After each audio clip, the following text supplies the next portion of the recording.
Hi guys, welcome back to the channel. So today I'm just going to talk a little bit about whether you should look at doing HIIT cardio or whether you should do sort of LISS cardio, so low intensity steady state cardio. And the answer that I always give to anybody that asks, or any clients that sort of come to me and ask that question, is do what you can stick to. So if you've got a dog, for example, and you can walk the dog 45 minutes in the morning and 45 minutes after work or later on in the evening, so you're doing an hour and a half of low intensity steady state cardio and you can stick to it 7 days a week, well, do that. You know, that's going to be sort of beneficial for you and your health.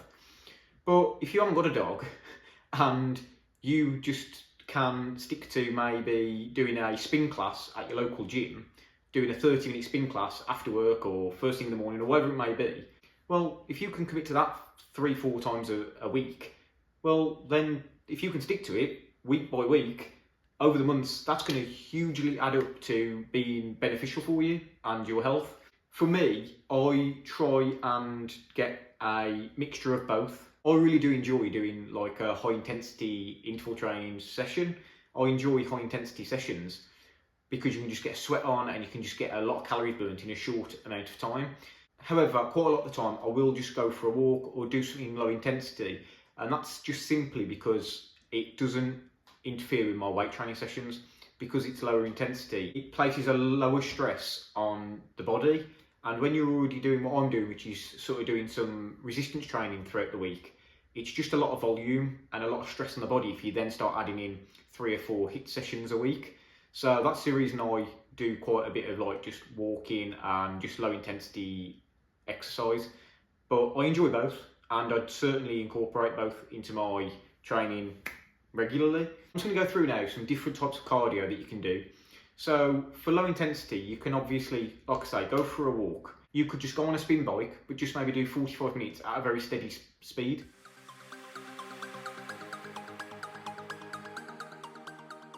That would be classed as a lower intensity gym session or a low intensity workout.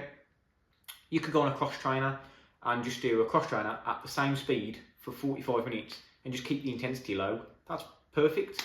So all those would class as keeping the intensity lower than, for example, if you go on a rower and you are rowing for 45 seconds flat out at maximum, you know, like you're doing a 10 out of 10 effort, and then you have like 15 seconds breather and then go 45 seconds flat out again. That's going to be really high intensity. So that's a really good workout which you could do for 10-15 minutes and you would be absolutely shattered come the end of it. You know, you're going to really feel it because you're working for 45 seconds at your maximum. So that is what you class as really high intensity.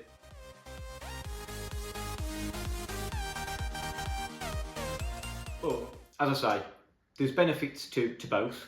You know, as I mentioned with the low intensity, it's good for recovery while still burning some calories. And the high intensity it's good sometimes just to get a good sweat on and just burn some calories and basically just get your heart pumping. You know, so there's certainly benefits to both, because the two main reasons that you're probably going to be looking to do cardio is, number one, to look after your health, your heart health, and all the other benefits that come with doing cardio, and of course to get in a calorie deficit. You know, to burn some calories. Because if you're looking to reduce your body fat, cardio has a place for that. You know, it can help you get in that deficit that if you're struggling with just your food alone, you can use the cardio, you can use it as a tool to just bring your calories down below your maintenance to get in a slight deficit. So I'm going to sort of go through now some of my favourite types of cardio and the ones that I use. So I absolutely love the spin bike. You know, I've got one actually in my home gym, which is great for convenience. So there's no excuses for me to not be able to go and get a good workout in on the spin bike. So what I'll tend to do is do like 45 seconds on the spin bike standing up, do like a standing sprint flat out, and then have 15 seconds seated, just pedaling very slowly. And then once the 15 seconds is up, get back into a standing sprint and sprint again for 45 seconds. So you can just get a great workout in that way. But I also sometimes go on the spin bike and just do an hour, for example, or 45 minutes of just a steady state, not going particularly fast, but just keeping it pretty low intensity. But you're still burning calories, still it's better than sitting on the sofa. So that's why I look at it. If I do go to a gym, I'll use a rower or I'll do a sled push, which is great exercise and great for strengthening as well. You know, it's great for gaining strength. So you get like a 2-in-1 with the sled push. So in my home gym as well, I've also got battle ropes. So I'll show you those now, which I really enjoy.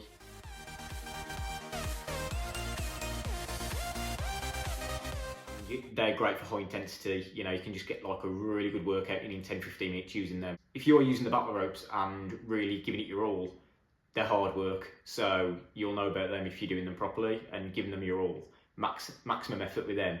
So do like 30 seconds or 45 seconds again, or even a minute if you're feeling hardcore. But yeah, just flat out with the battle ropes and then rest for 15 seconds or 30 seconds and then go again. And do that for 15 minutes or 10 minutes. Just set a timer on it and you'll get a real good workout in a short amount of time. And the reason I work out at home a lot and I sort of made a bit of a home gym here is basically because you can make really good progress and get results with basic equipment. And my mindset now is more like, is that you'll get better results with basic equipment or no equipment at all, if done consistently, than using really high-end top equipment rarely. I just wanted to make it as convenient as possible for me to be able to work out, no matter how busy I am or no matter how short on time I am. So I hope this video has helped a little bit, you know, in regards to what type of cardio you should do. And as I say, the final message really is do what you can stick to and be consistent with over time, because that's where results come from. Results come from being consistent with it.